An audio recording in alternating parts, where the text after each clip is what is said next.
This exchange was almost unwatchable. A Marine veteran stares the Secretary of Defense in the eye and calls him an embarrassment to his face. No dodging, no spin, just yes or no questions, and total chaos.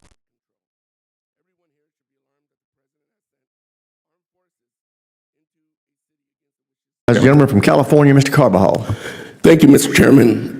It shouldn't come as no surprise that I have serious concerns with both the deployment of the National Guard and the Marines to Los Angeles. I served in the Marine Corps. We are trained to be war fighters, not for crowd control. Everyone here should be alarmed that the President has sent armed forces into a city against the wishes of a governor and mayor.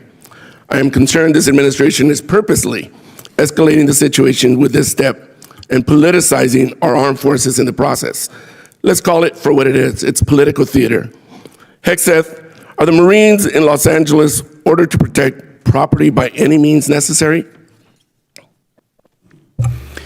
Sir, I would say the ICE officers and police officers being attacked is not political theater. The National Guard and Marines, just yes or no. Just yes or no. The National Guard and Marines have the full authority to protect federal ICE agents. Yes or no. Can you just say yes or no? This isn't Fox anymore. Just yes or no. They're there to protect federal agents and federal. Another BS answer. Under the SRUF, the use of force, are Marines allowed to fire warning shots? No. Now that's more like it. Isn't that easy? Will you know, I'm going to beat this drum because you refuse to take responsibility. Will you take responsibility for having made a mistake? Not to mention many people would say break the law in participating in the Signal group chat that included a journalist, your wife, your brother, where classified information was shared. Sir, every way I communicate is authorized. Okay, if you want to say that. I have called for your resignation. I didn't think you were qualified before your confirmation, and you have done nothing to inspire confidence in your ability to lead competently. You broke the law in sharing classified information, and in doing so, endangered the lives of our service members that you are responsible for. Your inability to hold yourself accountable makes you incapable to lead. This alone makes you unfit to be the Secretary of Defense. Secretary, do you think the United States should continue supporting Ukraine in its fight against Russia, a nation that is hostile towards the United States? Well, as you know, sir, President Trump is committed to peace. No, I just want yes or no answers. Today, the United States has spent billions of dollars. Yes or no? Yes or no? Over years. Just yes or no. Can I get a yes or no out of you? We continue to send. Come on. Presidential drawdown. It's that easy. Kindergartners can give me a yes or no. Yes or no. Yes, we support peace in Ukraine. Come on. Is this really leadership? You're an embarrassment to the United States. If Russia invades NATO allies, are you going to recommend to the president that we fulfill our Article 5 obligations? Well, Russia has not invaded NATO allies. No. President Trump. No. I reclaim my time. Yes or no?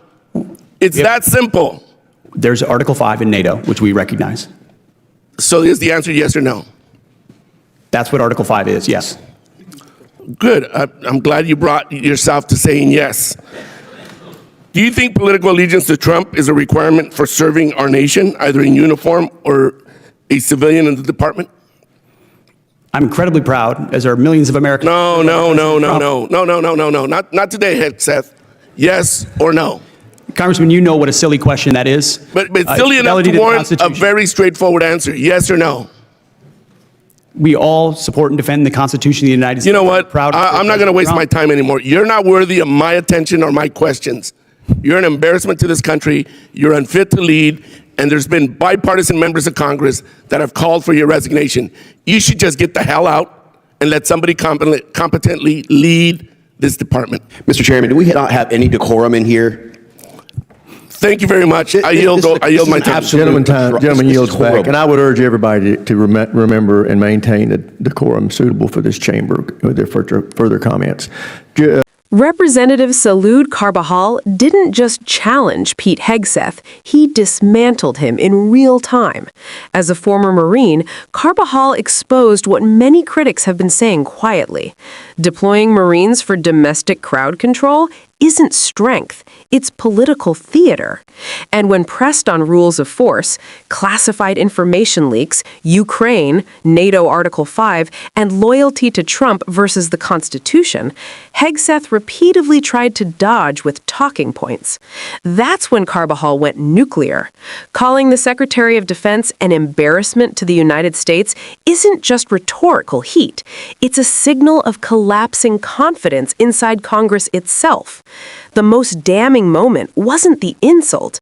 It was how long it took Hegseth to answer basic yes or no questions that kindergartners could answer. This wasn't about policy disagreement. It was about competence, accountability, and whether the Pentagon is being led by loyalty or by law.